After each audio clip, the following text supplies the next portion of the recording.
Le cloud, c'est souvent une histoire de moyens colossaux, de data centers si vastes qu'on pourrait y garer une gare TGV en entier, et des budgets qui feraient pâlir n'importe quelle PME.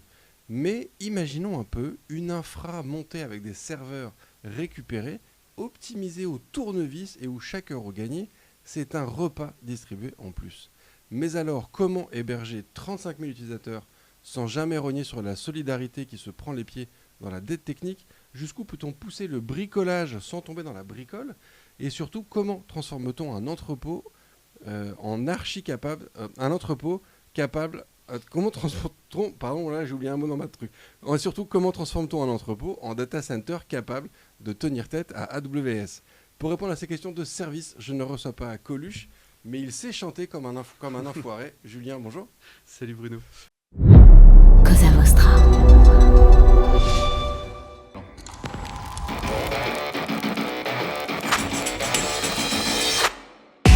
Bonjour, je suis Bruno Soulez, je suis un dev, D-E-V, pour différents, extraordinaires et visionnaires.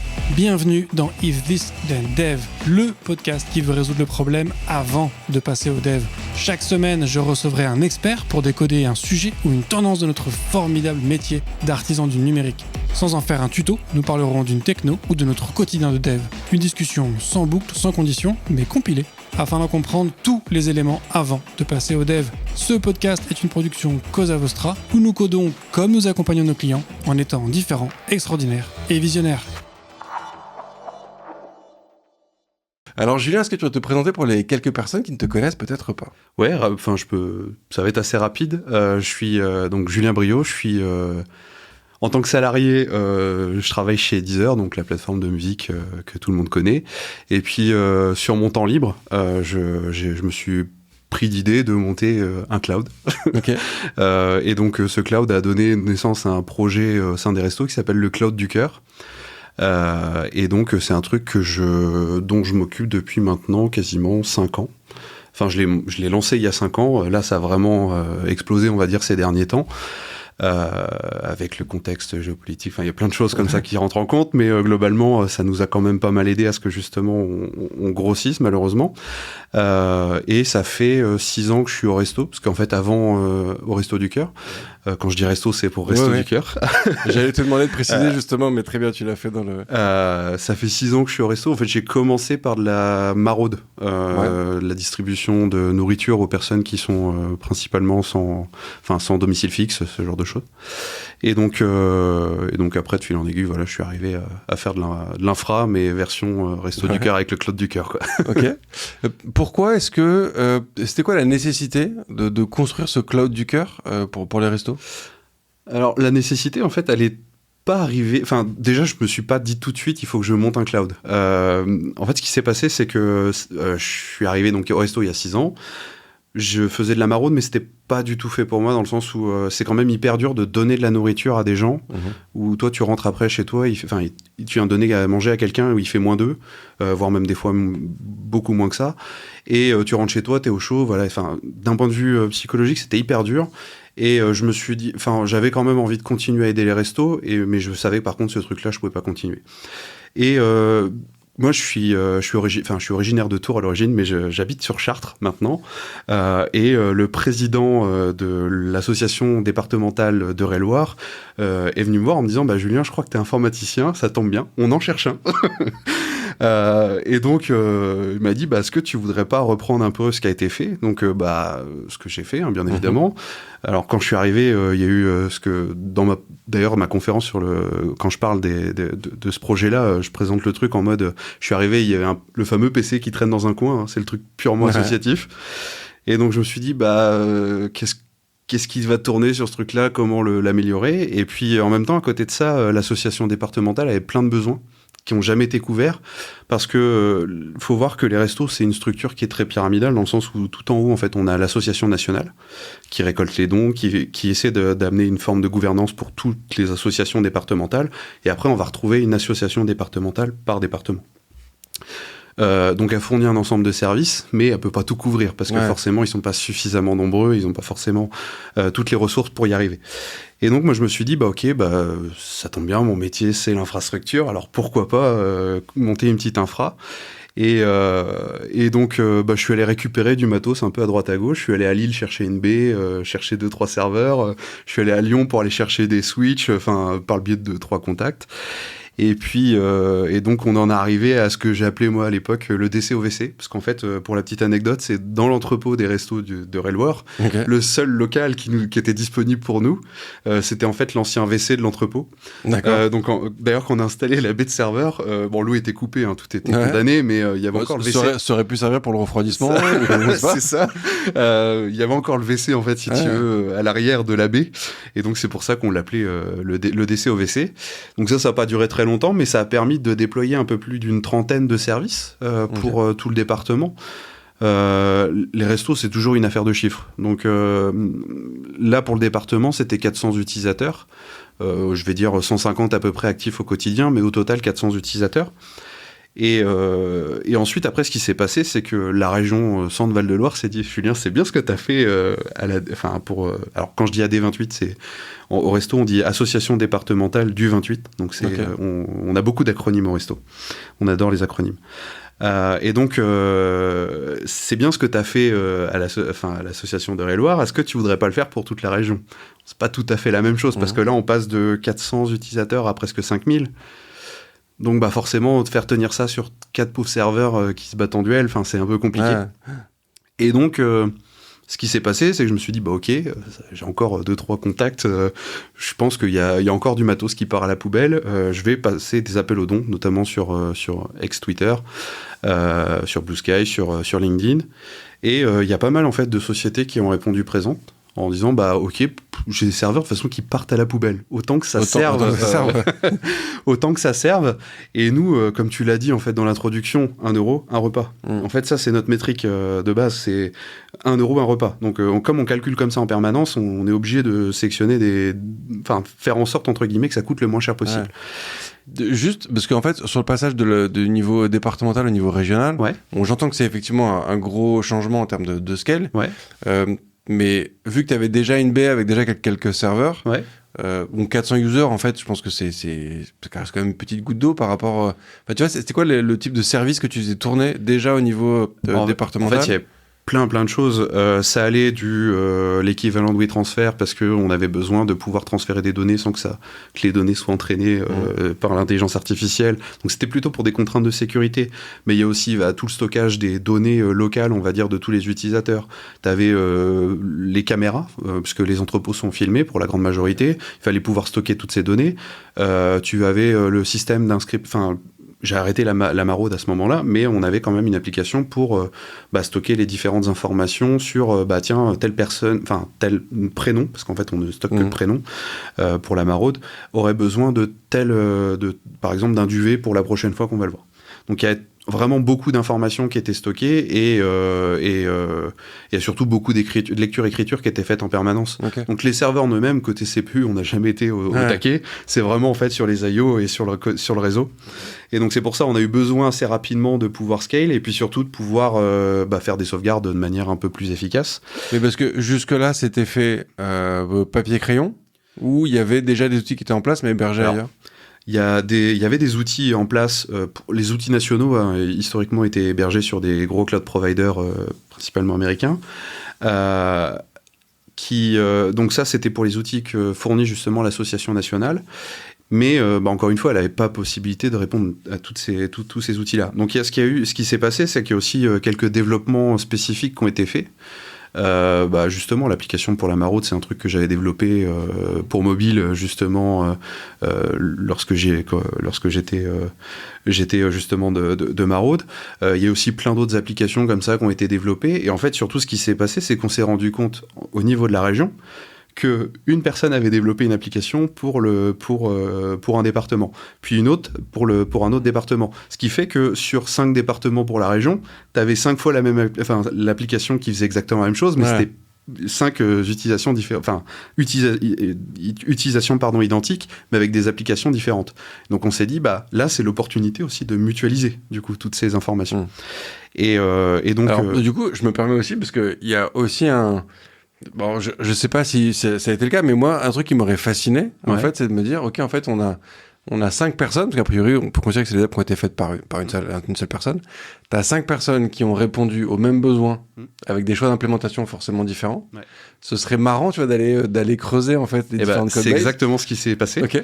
Parce que justement, donc progressivement, c'est là on en est arrivé de plus en plus à une infrastructure qui se rapprochait à un cloud. Parce que on s'est dit, ok, héberger une association départementale, ça se fait bien. Par contre, en héberger 112, c'est tout de suite beaucoup plus compliqué. Surtout quand elles ont, elles aussi, besoin de pouvoir consommer du service et pas aller le chercher forcément chez d'autres cloud providers. Parce que dans la région, il y a 112... Non, sur toute la France. D'accord. C'est après dans l'histoire en fait où ça s'est étendu sur toute la France. Mais donc du coup, d'un moment, ça commençait à faire 112 associations, 113 si on compte l'association nationale. Et donc... Dans les services qu'on s'est mis tout de suite à mettre à disposition, c'est une forge, donc c'est un GitLab qu'il a fallu maintenir avec la CI/CD, qu'on maintient d'ailleurs toujours, mais c'est en fait toutes ces bonnes pratiques qui n'existaient pas au resto. En fait, ce qui se passait, c'est que les gens soit poussaient ça en FTP sur un pauvre serveur qu'ils avaient loué chez OVH, ça fonctionne, mais jusqu'au jour où la personne est partie.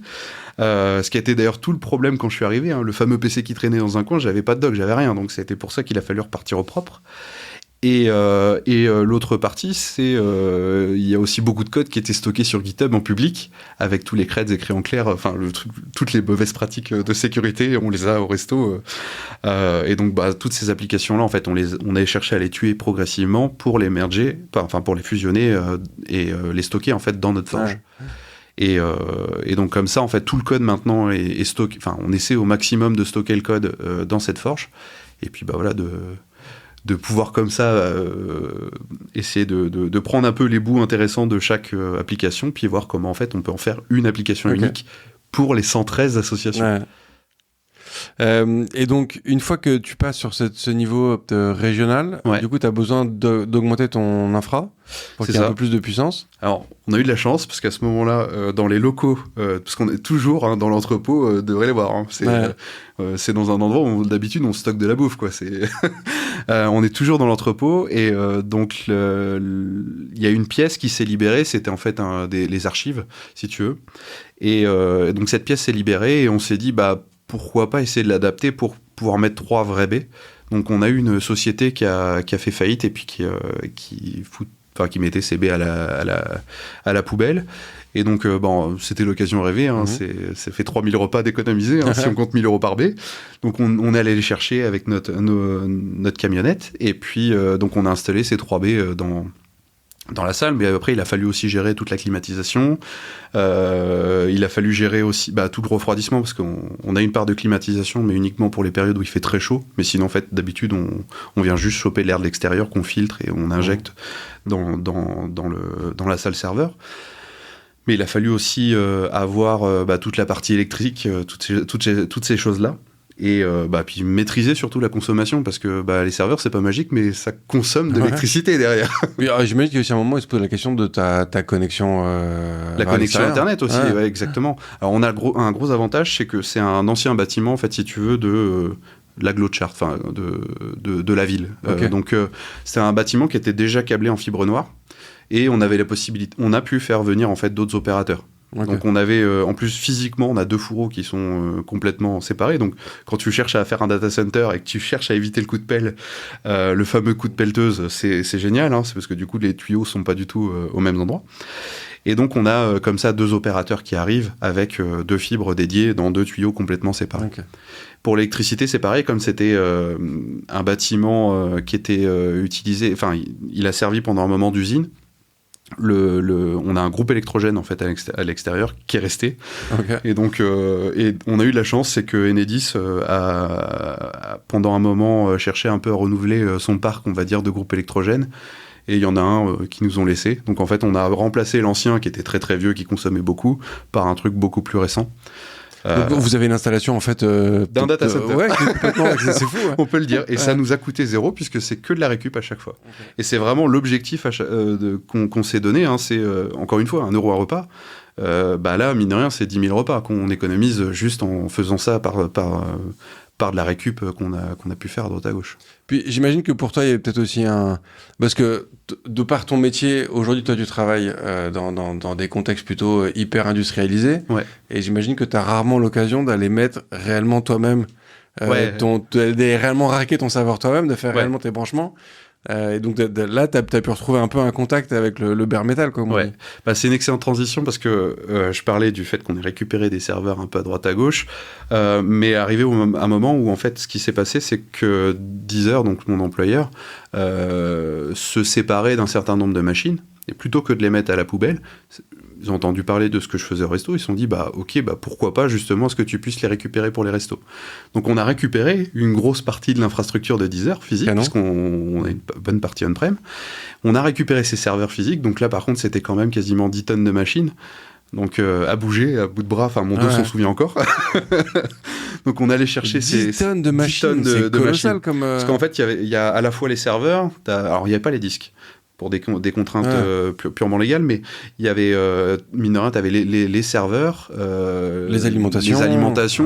Il est complet le serveur, si tu retires les disques. Bon, on avait de la chance parce que les disques, c'est ce qui fait que le serveur est très très lourd aussi. Quand il est blindé de disques, c'est imbougeable. Mais donc ça fait un peu plus de 270 machines, tout confondu, donc entre les serveurs et puis la partie réseau. C'est génial parce que nous, c'est de l'or, c'est pain béni. Et c'est ce qui a permis justement de lancer le Cloud du Cœur. Donc on avait nos 3B, maintenant on avait eu les machines justement qu'on a pu récupérer, et c'est là on s'est dit ok, maintenant on va commencer à construire, et on va se dire on va commencer à essayer de penser l'infrastructure pour qu'elle soit la plus ouverte possible, pour que les gens puissent contribuer. Nous, on veut pas être une dépendance, en fait, comme les cloud providers. Tu vas pas demander à AWS, par exemple, de déployer ton service. Nous, c'est un peu le même principe. On s'est dit, on va prendre la même logique que le cloud public, mais appliquée au sein de l'association. Parce qu'on a un peu plus de 300 informaticiens répartis sur tout le territoire et que je me voyais pas déployer pour 300 informaticiens des services, quoi. Donc c'est pour ça, on s'est dit tout de suite, on va chercher à monter une plateforme de cloud, histoire d'avoir quelque chose où les gens sont autonomes. Je suis assez fasciné par ce niveau d'innovation, parce que en fait, après c'est normal, parce que tu es quand même dans une démarche, déjà quand tu t'engages auprès de ce genre d'association, tu es déjà dans une démarche effectivement de rendre service et de permettre en fait à des gens de faire des choses, donc forcément, mais je trouve ça assez fou de se dire de vouloir aller rendre des services au niveau de ce que peut faire un AWS, un Azure, ou je ne sais quoi. Alors après j'ai un rapport avec les restos qui est particulier. J'ai de la famille qui a bénéficié des restos, j'ai de la famille qui bénéficie d'ailleurs toujours des restos, et les restos ça a toujours fait partie de ma vie en fait, d'une certaine manière, parce que j'étais pas contributeur, je ne participais pas à cette magnifique association avant que je les rejoigne, et pour moi qui travaille dans un milieu, l'informatique globalement, je pense qu'on fait partie des milieux où on est quand même plutôt privilégié, on a beaucoup de chance, et c'est un peu ma manière à moi, entre guillemets, de remercier, si je puis dire, la vie, de m'avoir permis justement de m'en être sorti, et voilà, c'est ma contrepartie justement à ce que la société puisse continuer de fonctionner, et que mine de rien, tout ça a permis de débloquer un gros nombre de repas, et ça va continuer d'ailleurs à en débloquer pas mal, encore toujours dans cette logique à 1 euro un repas, puisque plus on déploie de services dessus, plus on va faire des économies. Ça peut paraître bizarre dit comme ça, parce qu'en fait, dans la logique d'un cloud public, plus tu déploies, plus tu paies. Mais là, nous, on ne paie pas l'électricité, on ne paie pas les humains, on ne paie pas les machines. Finalement, il y a juste du temps, mais le temps, il est gratuit, puisque c'est les humains, c'est des bénévoles qui le donnent, qui y contribuent. En fait, c'est tout bénef. Le plus dur, c'est de faire en sorte que ça tourne en permanence. Et donc ça a été notre gros chantier l'année passée, pour faire en sorte que ça soit un vrai cloud. C'est parce que ce que j'ai expliqué, c'est là on avait 3B dans un pauvre entrepôt des restos. Ça peut pas être viable, parce que sur le long terme, on va dire, imaginons et je le souhaite pas, mais imaginons que l'entrepôt crame, la donnée est perdue. Donc il a fallu réfléchir et travailler un peu avec différents partenaires, pour avoir alors on a de la chance, en fait, on a un certain nombre de partenaires qui nous ont proposé gratuitement de l'hébergement, et donc de pouvoir comme ça installer des serveurs dans des vrais data centers. Alors on est en train de développer 3 régions, donc Chartres, qui est la région historique, parce que les serveurs étaient installés à Chartres, mais après tu vas avoir la région de Paris, qui est en cours de construction, et la région de Marseille. Alors pourquoi on a choisi Paris et Marseille? C'est simple, c'est que c'est les 2 pôles de concentration opérateurs. Et il n'y a pas très longtemps, on est passé opérateur. Les restos, enfin le cloud du cœur a son numéro d'opérateur, comme la Orange, comme la Google, comme la plein de plateformes. Tous les clouds d'ailleurs ont leur numéro d'opérateur. Ça nous permet d'être le plus indépendant possible, on va dire d'un point de vue technique. Et ça, on pourra revenir peut-être plus tard, mais d'un point de vue technique, en tout cas sur la partie réseau, on est totalement indépendant puisqu'on a notre propre réseau. Donc c'est-à-dire que tu n'as même plus besoin de passer par une... Par des fournisseurs. Effectivement, oui, parce qu'en fait, on a commencé à chiffrer en se disant, bah voilà, si on se déploie dans, estimons, 9 data centers différents, parce que ça fait 9 baies, à chaque fois c'est une baie dans un data center, donc ça fait 9 data centers différents pour avoir un quorum sur chaque région. On s'est dit, bah ouais, mais si tu multiplies par 500 €, multiplié par 2 par data center, enfin, on s'y retrouve pas à la fin, parce que l'objectif c'est de faire des économies, pas de coûter de l'argent. Et on a regardé les coûts pour devenir opérateur. Tout de suite, on s'est orienté vers cette solution-là parce que c'était environ 2000 € par an. Enfin, 2000 € la première année, 2400 € si je dis pas de bêtises, pour pouvoir devenir opérateur. Et après, tu as quelque chose de récurrent, mais bon, c'est ridicule par rapport à ce que ça aurait pu coûter si on était passé par des personnes extérieures. Bon, par contre, ça a l'inconvénient de devoir gérer son propre réseau. Mais est-ce que ça veut dire qu'on peut imaginer un avenir où les Restos du Cœur peuvent proposer du coup de la connexion Internet à des personnes en mode... Alors on pourrait. On pourrait, alors c'est pas du tout dans nos objectifs, mais on pourrait effectivement... ça fait même partie des réflexions qu'on a eues pendant un moment en se disant, c'est pareil, on le visualise pas très bien comme ça, mais les restos, ce que les gens connaissent, notamment à travers les reportages qu'on peut avoir sur TF1 ou autres, on voit ce qu'on appelle les centres de distribution. On en a 2348 partout en France, donc tout le territoire est couvert.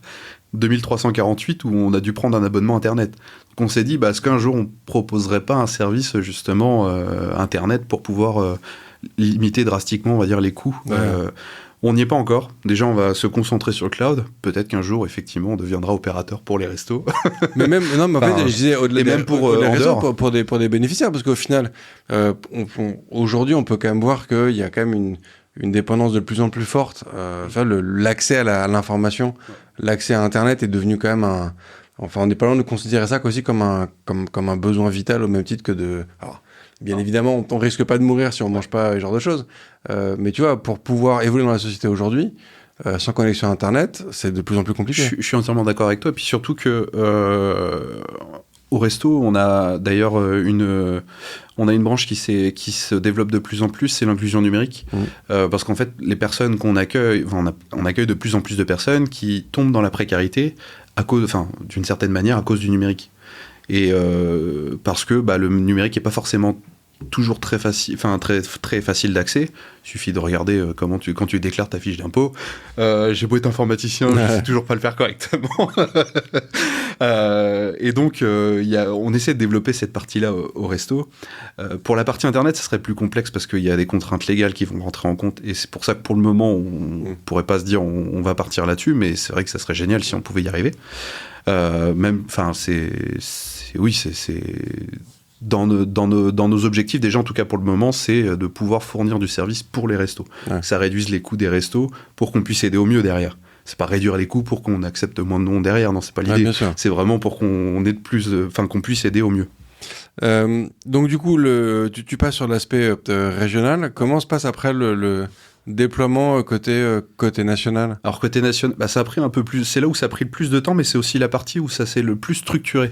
Parce qu'en fait, j'étais tout seul de la partie départementale, la partie régionale. Par contre, la partie nationale, c'est là où j'ai commencé un petit peu à en parler. D'ailleurs à l'extérieur, et les conférences d'ailleurs m'ont permis justement de recruter un paquet de gens. Et c'est à partir de là on a commencé à structurer. Alors ce qui s'est passé au démarrage, c'est que on a fait une liste en fait de tous les services qui avaient été déployés pour la région centre. Et l'association nationale s'est dit en fait ça serait cool que tu les fournisses aussi pour les autres.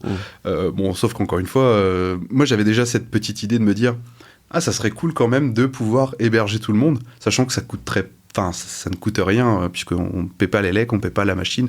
Il y a quand même beaucoup de choses qu'on n'a pas à payer. Et donc, ça serait que bénéf. Et donc, c'est là où en fait je me suis dit, on va proposer ces services-là à l'association nationale et on va essayer de justement s'organiser de sorte à ce que à la fois on puisse proposer des services donc qui tournent sur le Cloud du Cœur, mais en même temps aussi qu'on puisse proposer de l'accompagnement sur comment les gens de l'association nationale qui déployaient des choses sur les grands clouds publics puissent commencer à migrer en fait les choses sur notre propre plateforme. Donc ça, il y a deux mouvements en fait qui sont créés. C'est la proposition de services. Donc ça, c'est nous, on s'en occupe avec nos SLO, ce genre de choses. Et en même temps, à côté de ça, on fournit la plateforme où les gens commencent à déployer dessus, même pour les applications nationales. Ok.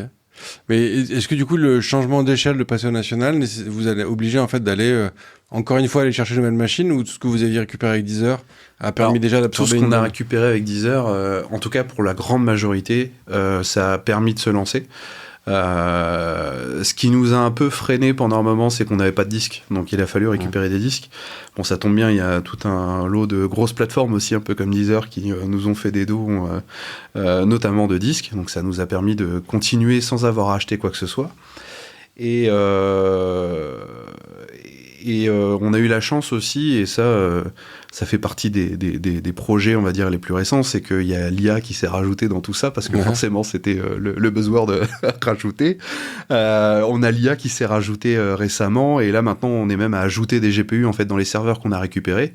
Donc, des GPU qu'on récupère, des GPU qui étaient partis pour la retraite, qu'on leur donne une seconde vie, on construit une intelligence artificielle là-dessus, et cette intelligence artificielle tourne sur le Cloud du Cœur. Donc c'est un cercle vertueux, encore une fois. On se réutilise en permanence. Et d'ailleurs, on est les principaux consommateurs de ce qu'on fournit. On consomme d'abord et ensuite, après, on fournit.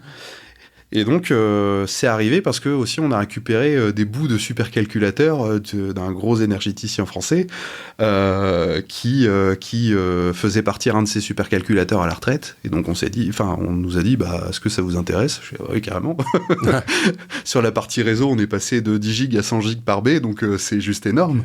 Et donc, ce qui était génial en plus, c'est que ce type de switch-là, c'est un type de switch qui est particulier, c'est de l'InfiniBand. C'est ce qui est utilisé justement globalement, si tu as suivi un peu ce qui s'est fait avec NVIDIA, NVIDIA pendant un moment avait racheté une boîte qui s'appelle Mellanox. Et Mellanox, justement, leur spécialité, c'était l'InfiniBand, la fibre, mais pas que. Mais c'est un réseau qui est un peu différent de l'Ethernet, mais qui est spécialisé pour avoir de très faibles latences et qui est très utilisé justement dans le calcul à type HPC. Et le HPC est d'ailleurs le cloud et l'intelligence artificielle, c'est la même chose. Donc ça nous a permis comme ça d'en faire bénéficier sur le cloud. Donc on est passé à 100 gigs sur tous nos serveurs. Et en même temps, ça nous a permis de faire parler en fait les GPU entre eux. Puisqu'on avait le réseau qui était là pour ça. Plutôt que d'avoir ton pauvre Lama, tu vois, avec deux GPU sur ton serveur. Ouais, c'est ça. Là, en fait, on a un VLLM qui est partagé sur tout un ensemble de serveurs, et ça nous permet comme ça de fournir... de fournir là progressivement. Alors on a commencé à bosser sur la partie équivalent à ChatGPT parce que c'est globalement ce que les gens consomment, mais aussi de l'aide rédactionnelle pendant les réunions, ce genre de choses, les réunions de bureau, d'assemblée générale, d'avoir quelqu'un qui t'écoute et qui prend des notes, un peu comme ce que tu as dans les outils, typiquement dans les réunions. Mais ça va être aussi, par exemple, on a des trucs plus spécifiques avec... Pour le concert des Enfoirés, ils stockent une quantité astronomique de photos, et d'ailleurs ça tombe bien parce que c'est en ce moment qu'ils sont en train d'enregistrer. Ils prennent une quantité astronomique de photos, et ces photos-là, en fait, ce dont ils avaient besoin, c'est de pouvoir les trier les visages. Ça prend 3-4 mois si tu le fais manuellement. Là, en l'occurrence, on donne le boulot, en fait, si tu veux, une intelligence artificielle, il trie toutes les photos, ça a pris 3 minutes. Donc, en fait, il y a plein d'utilisations comme ça, on se dit, mais ok, l'intelligence artificielle au resto, ça sert à quoi ? En fait, en réalité, ça sert quand même beaucoup. Nous, côté infrastructure, vu qu'on gère tout as code, ça nous permet de gérer faire de l'infra as code et nous aider dans la review de merge request, ce genre de choses. Enfin, on l'a partout.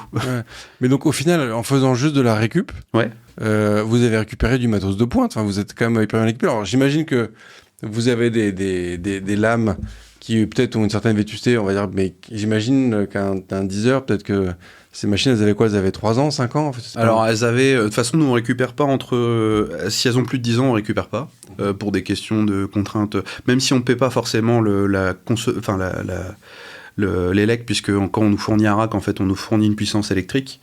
En règle générale, c'est 3,5 kg.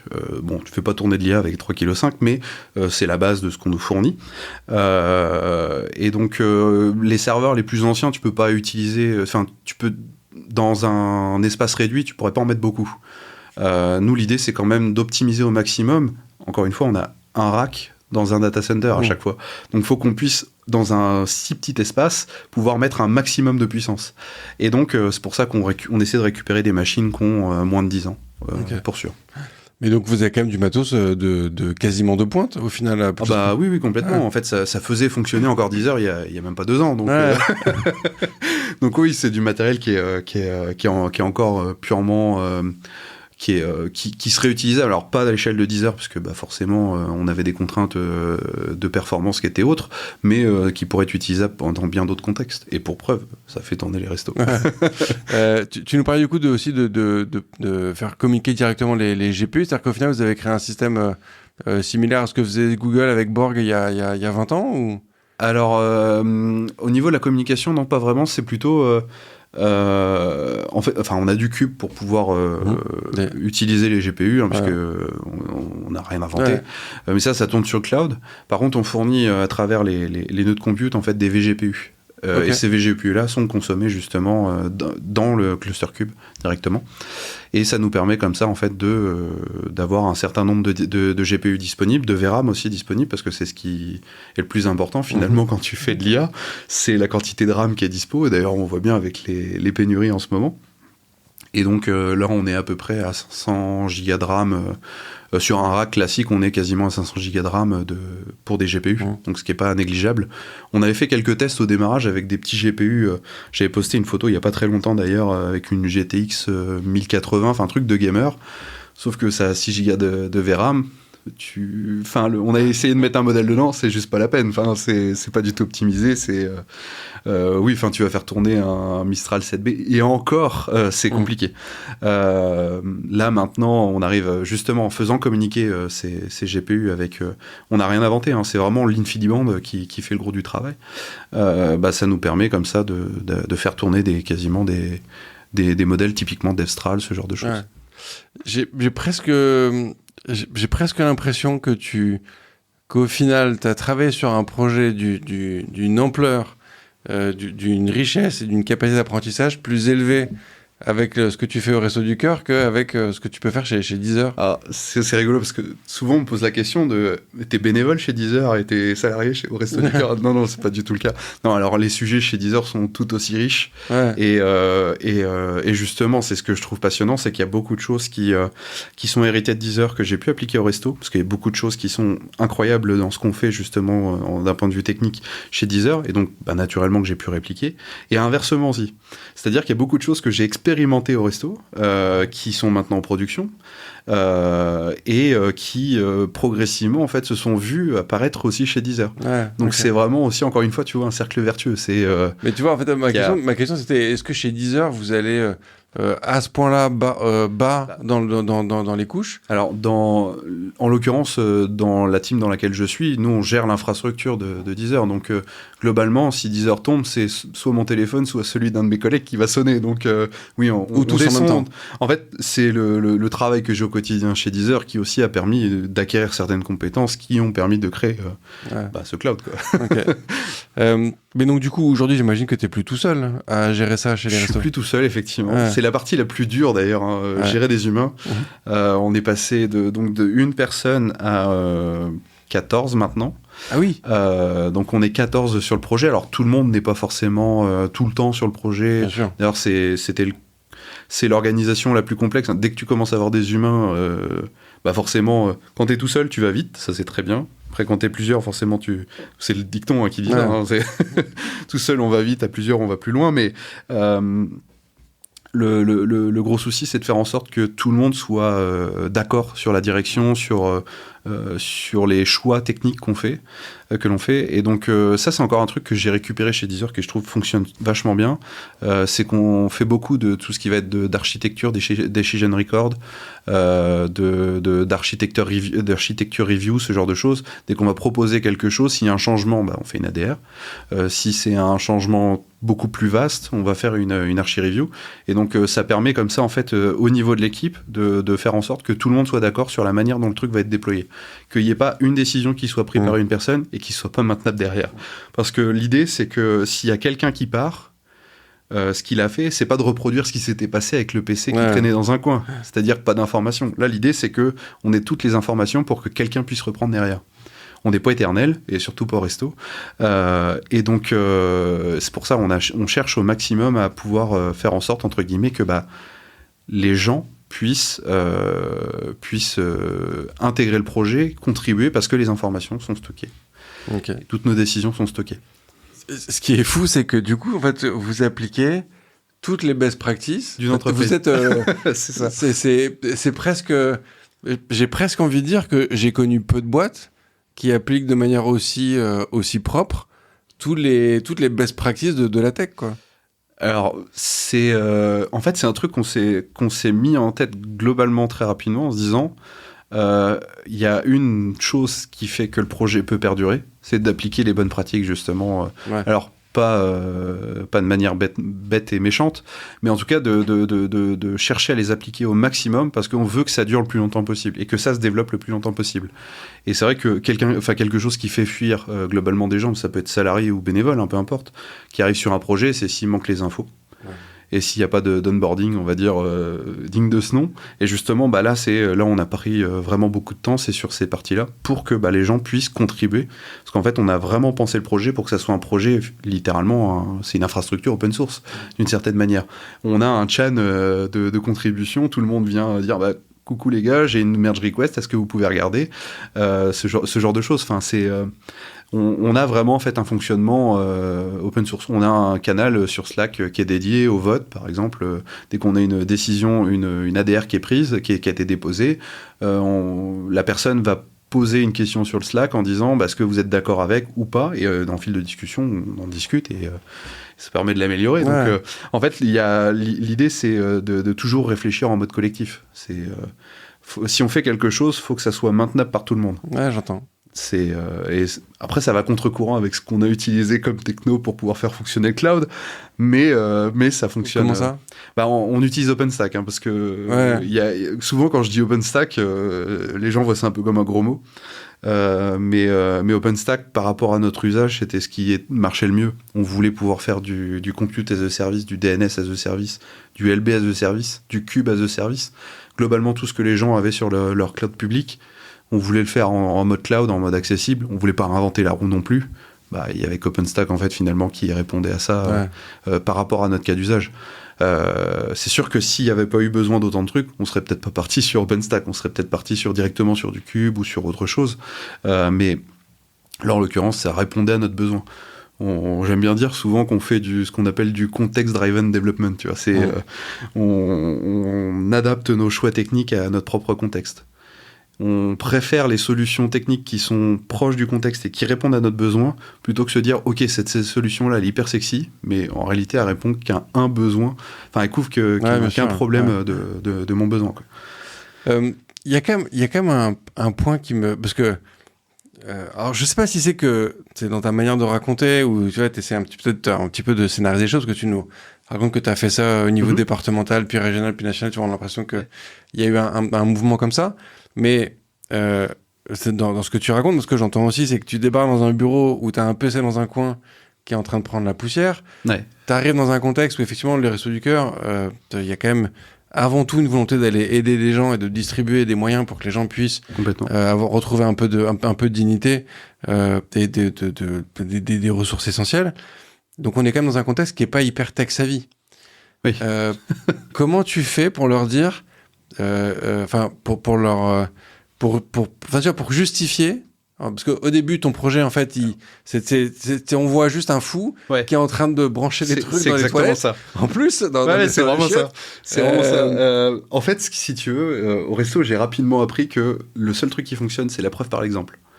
Si t'arrives et que tu commences à expliquer un truc technique, même si t'es le meilleur vulgarisateur de la planète, de toute manière, la moyenne d'âge, on va dire, au resto, c'est 70 balais. Donc, expliquer des trucs techniques à des gens qui n'aiment pas l'informatique et qui sont pas en train de bosser, c'est pas leur... Et puis, en plus, l'informatique, ils le voyaient comme un outil qu'ils utilisent au travail, et c'est plus contraignant pour eux qu'autre chose, en fait, de l'avoir encore au resto. Et donc, de leur montrer que les choses fonctionnent et que ça, en plus, ça les aide au quotidien, c'est le meilleur vendeur, entre guillemets. T'as même pas besoin de t'exprimer. Oui, mais alors, je me doute bien qu'effectivement, quand tu montes par l'exemple, les gens, ils voient la valeur du truc. Mais c'est-à-dire qu'il y a quand même un moment... Oui, donc pour reprendre l'image, c'est qu'ils voient juste un gars en train de brancher les ordinateurs dans les toilettes. Alors, j'ai des ordinateurs en plus sans écran. Ouais.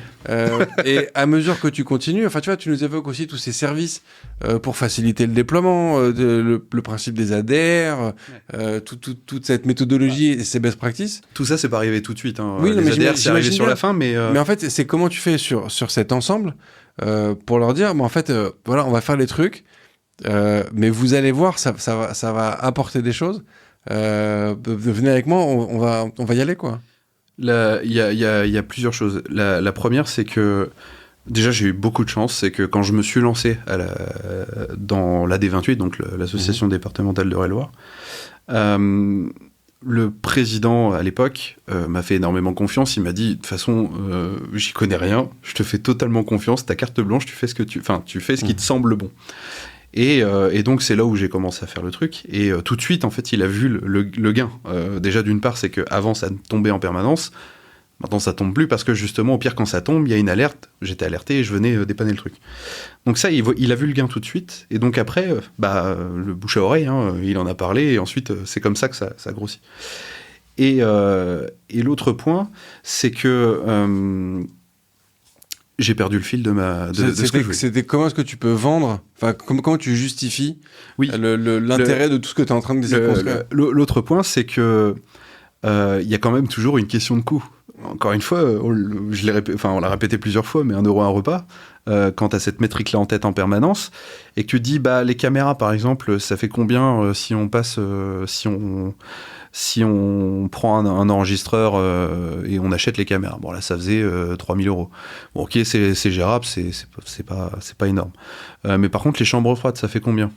Ça fait entre 1 500 et 4 000 € par chambre froide par an. On en a combien ? 389. Ça fait 6 millions. On va peut-être réfléchir autrement. Et donc, en fait, c'est surtout l'argent qui a tout de suite drivé le truc en disant, il y a des solutions techniques qu'on est capable de développer. Mais pour ça, il faut que justement vous nous faites confiance, et on va comme ça pouvoir éventuellement réduire les coûts. Et les sondes de température, ça a été le meilleur exemple, parce que c'est un truc qui est pas hyper complexe. En réalité, nous, c'est un Grafana. On a fait un peu d'électronique, si tu veux, avec des petits ESP, donc des petites cartes électroniques tout à fait classiques. On a pris des standards du marché, encore une fois, on cherche pas à réinventer la roue. On prend des cartes électroniques, et ces cartes électroniques-là balancent en fait des informations dans un broker MQTT, et ça affiche ça dans un Grafana. Mais eux, c'est juste génial pour eux. Ils savaient pas en fait quand une chambre froide, par exemple, tombait en panne. Faut savoir que c'est environ 70 000 € à peu près de denrées alimentaires qui partent à la poubelle. Donc c'est juste énorme.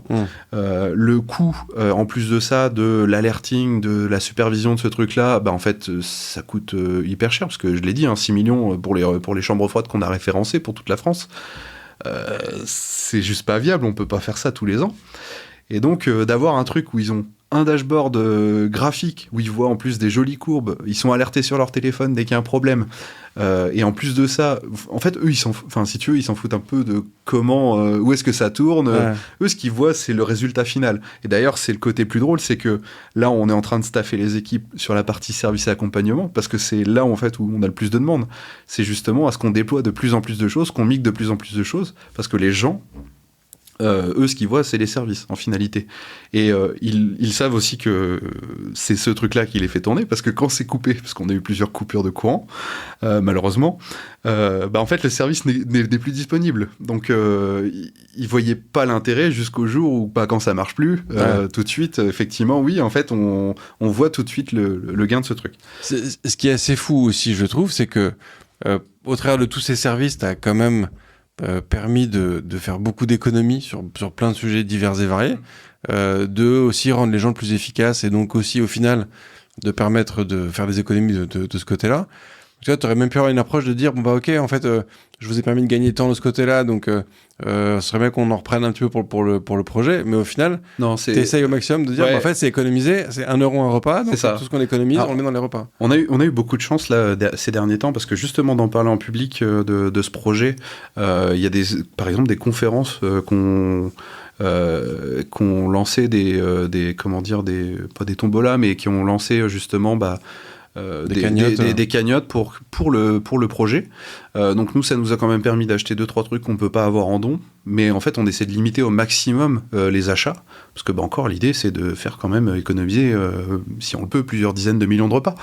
Donc c'est pas négligeable, et chaque euro entre guillemets compte. Moi ce que je vois, c'est que 1 euro c'est un repas, et c'est une personne qu'on va pas pouvoir aider si on le dépense. Donc ça me fait mal au cœur, entre guillemets, de devoir dépenser des sous. Donc c'est pour ça qu'en permanence on essaie de choper du matériel à droite à gauche, de réutiliser au maximum.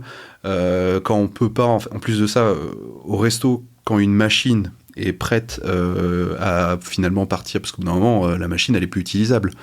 On l'a fait recycler par des personnes qui sont en insertion, donc c'est des personnes qui sont bénéficiaires des restos, mais en même temps aussi embauchées par les restos pour leur apprendre un métier. Et donc on leur fait démonter les machines et récupérer les matières précieuses. Ça permet encore une fois de réinvestir dans des repas derrière. Donc tu vois, le truc il est en permanence, on cherche au maximum à créer des repas, pas dépenser de l'argent pour faire fonctionner une infra. Ce qui est aussi intéressant, c'est que dans tout ce que tu as décrit, on voit qu'il y a quand même une innovation hyper forte, quand même des technos de pointe. Est-ce que tu penses que cette innovation, elle est drivée plus par le fait que, comme vous avez zéro moyen, tu es obligé de... Tu vois ce que je disais en intro, c'est comment tu passes comment tu maintiens le bricolage sans tomber dans la bricole. Et en plus, je trouve ça fou, tu vois, tu me parles de vos ADR et tout. Je te dis, moi, j'ai vu des boîtes qui payent des gens hyper cher, qui n'ont pas des niveaux aussi... Donc, ma question est peut-être un peu floue, mais tu vois, toute cette... parce que pourtant, tout le monde est bénévole, on essaie de faire avec le moins de moyens possible, et pourtant, vous faites un truc au top-notch, l'ensemble des best practices. C'est quoi ? Je me doute bien que tout n'est pas parfait, mais c'est pas le sujet. Mais tu vois, est-ce que tu penses que c'est que comme au final, tout le monde vient dans un engagement total et profond, en fait, tout le monde fait au mieux, comment ça se fait que vous arrivez à innover autant avec aussi peu de moyens et une telle... Pour rebondir sur ce que tu dis, on a un truc qu'on essaie de s'appliquer au max. Enfin, en tout cas, on sait que c'est la base de tout ce qu'on fait. C'est qu'en fait, on est en permanence contraint. Et le travail sous la contrainte, ça t'oblige à avoir des choix techniques qui sont forcément, qui sont un peu hors du commun, dans le sens où, par exemple, on sait pas, tout le matériel qu'on a est hors garantie, puisqu'il partait à la poubelle. Bien sûr. Donc il a fallu prendre des logiciels qui fonctionnent sur du matériel en garantie. Donc globalement Linux, en fait, ce qu'on va retrouver chez les grands cloud providers, sauf qu'eux ils le font pas pour les mêmes raisons que nous, c'est pas pour faire durer le matériel le plus longtemps possible, c'est juste que ça coûte rien. Et qu'eux ils gagnent de l'argent derrière. Mais vous le faites aussi parce que ça coûte rien au final. Alors oui, après on essaie aussi de rendre à la communauté, puisqu'on a d'ailleurs ouvert notre GitHub pour pouvoir... partager nos différents projets open source qu'on a sur le projet, mais pas que, on essaie de contribuer un maximum sur différents projets, notamment autour de la communauté OpenStack, mais pas que. Et il y a aussi un truc, c'est qu'au niveau de l'équipe, globalement, tout le monde savent que ce qu'ils font, en fait, c'est un impact direct sur l'humain. Et c'est vrai que faire un truc pareil en entreprise, ça serait beaucoup plus complexe. Enfin, en tout cas pour ma part, dans le sens où là tout de suite tu as un impact sur l'humain, donc tu sais que tu aides quelqu'un. ce que tu fais, c'est en train d'aider quelqu'un. Là où en entreprise, tu es en train d'aider éventuellement ton patron ou autre, c'est très bien, mais c'est pas tout à fait la même, la même métrique, encore une fois. Hein. Là, c'est des humains derrière qu'on aide. Donc, c'est, je pense, aussi beaucoup plus motivant. Puis il y a aussi tout de suite le rapport passion qui se rajoute à ça. Dans l'équipe, c'est que des passionnés. Enfin, c'est des gens qui jusqu'à 23h, minuit, 1h du mat, en pleine semaine, sont encore dessus, tu vois. Enfin, tu fais bosser des passionnés parce que déjà le projet est extrêmement technique, mais en plus de ça, parce que derrière ça aide des gens. Quand tu arrives à mêler la passion plus le fait d'aider, en fait, c'est le combo gagnant. Ouais. Oui, donc il y a un engagement personnel de tout un chacun qui fait que ça amène tout le monde. Tu parlais de pas mal d'open source, ce qui est normal, ce qui est logique. Est-ce que donc j'imagine que vous avez une dépendance assez forte à toute la communauté open source. Alors, juste ma question, c'est est-ce que vous sentez une réduction des contributions open source ou de la communauté open source au global et qui du coup peut être pénalisante pour vous au final? Ouais. Alors oui, on a senti effectivement une baisse au niveau des différentes communautés. Alors nous, il faut savoir qu'on met l'accent sur les logiciels libres d'abord. C'est pour ça qu'on est sur du Debian. On essaie de prendre au maximum des logiciels qui sont soutenus par des fondations. C'est la raison pour laquelle on est parti sur OpenStack, parce que c'est une fondation derrière, même chose pour Cube. Enfin bref, globalement, il y a tout plein de projets comme ça qu'on utilise parce que c'est des fondations et donc il y a beaucoup plus de contributeurs, parce que c'est des gens dans des entreprises qui sont payés pour contribuer. Par contre, effectivement, on s'est rendu compte aussi qu'il y avait certains projets, notamment OpenStack n'est pas exempt de cette problématique, parce qu'on a eu il y a quelques temps justement le système d'object storage OpenStack qui a été un peu déprécié, et donc parce qu'il y a de moins en moins de contributions dessus, enfin il y a plein de raisons à ça. Et donc nous, on l'a vu effectivement arriver, on a plein d'autres projets où on s'est dit on va peut-être passer sur autre chose parce que les contributions sont pas au rendez-vous, où le patch il est passé 10 ans, enfin limite on l'a patché avant que l'éditeur l'ait fait ou la personne qui maintienne le projet l'ait fait. Donc souvent ce qu'on fait, c'est qu'on fait une pull request et puis on propose de patch, mais quand c'est des patchs de sécurité ou autre, mais mine de rien ça demande du temps. Donc c'est pour ça qu'on essaie de choisir aussi des projets qui ont beaucoup de contributeurs. C'est la raison pour laquelle, par exemple, pour la gestion de déploiement, enfin de la gestion de configuration en utilisant Ansible, c'est que mine de rien, il y a Red Hat quand même derrière, et il y a une grosse communauté qui contribue sur le projet. Il y a plein de choses comme ça où en fait on essaie de prendre des gros projets. On essaie de pas d'aller dans des trucs trop de niche parce qu'en fait on sait très bien que nous on n'a pas la force entre guillemets de pouvoir le maintenir sur le long terme, ce truc. Donc on a cette gouvernance de dire en fait on prend au maximum des projets qui ont une forte contribution, qui ont les licences compatibles aussi, parce qu'il faut pouvoir quand même... on n'a pas spécialement envie d'être embêté sur des points de vue de légalité. Voilà un petit peu comment on réagit par rapport à tout ça. S'il y a parmi l'ensemble des auditeuristes d'autres personnes qui souhaitent aussi, comme toi, mettre à disposition leurs compétences pour cet engagement, c'est quoi tes conseils pour rejoindre les Restos du Cœur et contribuer à tout ça? Alors, en termes de conseils, en fait, ça dépend vraiment de ce que vous souhaitez faire. En fait, c'est tellement large, le Cloud du Cœur, de ce qu'on y fait, parce que ça part des gars qui vont installer les machines. Je dis des gars parce qu'en fait, pour le moment, on a une équipe très masculine, mais on cherche à recruter des profils féminins, mais en tout cas, sur la partie infra, c'est beaucoup plus complexe. Mais ça, c'est pas que au Resto du Cœur. C'est pas qu'au Resto du Cœur, c'est en règle générale. On va de l'infra jusqu'au soft du coup qui est déployé dessus, et donc voilà, s'il y a des choses qui donnent envie aux gens entre guillemets dans toute cette myriade de choses à nous rejoindre, nous on est tout à fait ouvert, sachant que c'est un bac à sable aussi géant, hein. C'est l'occasion d'essayer des choses sans que ça coûte de l'argent et en même temps que ça aide derrière, donc ça c'est juste incroyable. Oui, mais en fait j'entends qu'effectivement tu as l'occasion de tester plein de trucs, mais je pense que tu es dans un contexte où c'est encore moins possible de casser. Parce que si tu casses des trucs, là il y a... D'où le fait qu'on s'est appliqué plein de règles, hein, les ADR, les archi-reviews, ce genre de choses. C'est parce que, ok, on a de la sandbox, on peut faire des choses, on peut essayer des choses, L'idée, c'est que ça soit pas non plus le lab bis, entre guillemets, que tu avais chez toi, que finalement tu répercutes sur les restos. C'est pas l'objectif. Par contre, si tu sens qu'il y a quelque chose que tu as envie d'essayer, mais que tu n'as pas les moyens pour le faire chez toi ou ailleurs, et que tu penses qu'en plus ça peut avoir un intérêt justement pour l'association, c'est tout bénef, parce qu'en fait, nous, ça nous aide véritablement, et ça va aider des gens de manière indirecte derrière, et en plus de ça, t'as pu l'essayer. Le deuxième conseil que je donnerais, c'est aussi quand même de faire de passer un peu de temps quand même sur le terrain au resto, parce qu'en fait le principal axe de motivation, on va dire, pour vraiment beaucoup contribuer sur ce projet, c'est de faire du terrain. Parce qu'en fait, tu te rends compte, mine de rien, quand tu es derrière ton PC en permanence, c'est un peu comme si tu étais dans une tour d'ivoire. Enfin, tu vois pas véritablement la misère. Donc tu vois que tu es en train de faire des choses, que ça va aider, mais tu sais pas à quoi ça va servir exactement.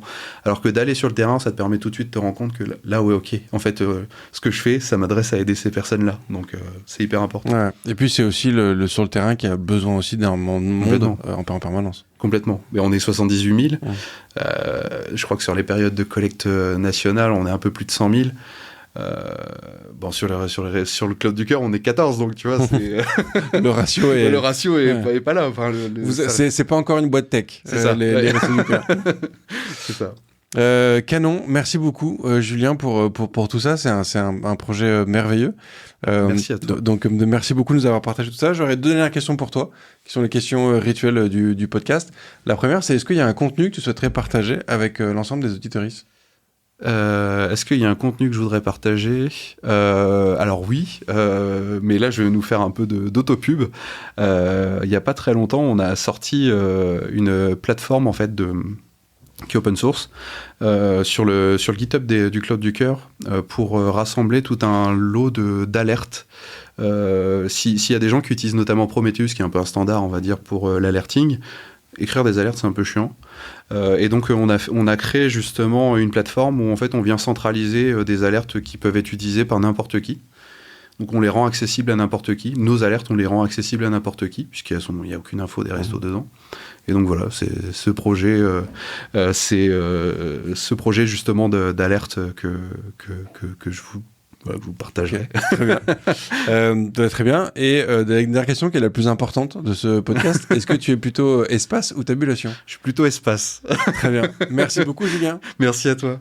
Et merci à tous d'avoir suivi cet épisode. Voilà, si vous avez envie de vous engager, alors soit sur les Restos du Cœur ou bien évidemment d'autres types d'associations, je pense qu'il y a suffisamment de projets associatifs divers et variés dans lesquels on peut s'engager. On l'a déjà dit plusieurs fois à ce micro avec beaucoup d'invités. Je pense que on a la chance d'avoir des compétences, d'avoir un métier en fait qui peut servir énormément de domaines, sur énormément de sujets. Et je pense que c'est important de pouvoir aussi mettre ses compétences sur sur une amélioration de la société, quelle que soit vos envies. Et donc, si vous avez du temps, si vous avez des moyens de le faire, si vous avez une capacité à débloquer ça, n'hésitez pas à le faire auprès des Restos du Cœur ou d'autres sujets. Moi de mon côté, je vous remercie beaucoup de partager toujours ce podcast autour de vous, encore plus sur des épisodes comme ça, parce que c'est aussi un moyen de propager des messages. Donc je vous remercie beaucoup, je vous souhaite une très bonne fin de semaine, je vous dis à la semaine prochaine, et d'ici là, codez bien. Merci d'avoir écouté cet épisode de If This Then Dev, et merci à toute mon équipe de Cosa Vostra à la production de cet épisode. Merci aussi à Alan, Ada, Linus, Bill, Steve et Steve de nous avoir ramenés jusqu'ici. Si ce podcast vous a plu, committez-vous en vous abonnant, déployez-le autour de vous, et vous pouvez aussi nous faire une petite code review en nous laissant 5 étoiles sur votre plateforme de podcast préférée. La conversation continue bien sûr avec vous sur Twitter, LinkedIn, Facebook, Instagram, chacun sa techno, @ifthisdendev ou @bibear, BIBEAR. Vous retrouverez aussi tous nos épisodes sur notre site ifttd.io. Et enfin, si vous avez besoin d'une agence pour vous accompagner ou si vous souhaitez rejoindre une équipe tech passionnée et passionnante, écrivez-moi sur bruno@cosavostra.com. Merci à tous.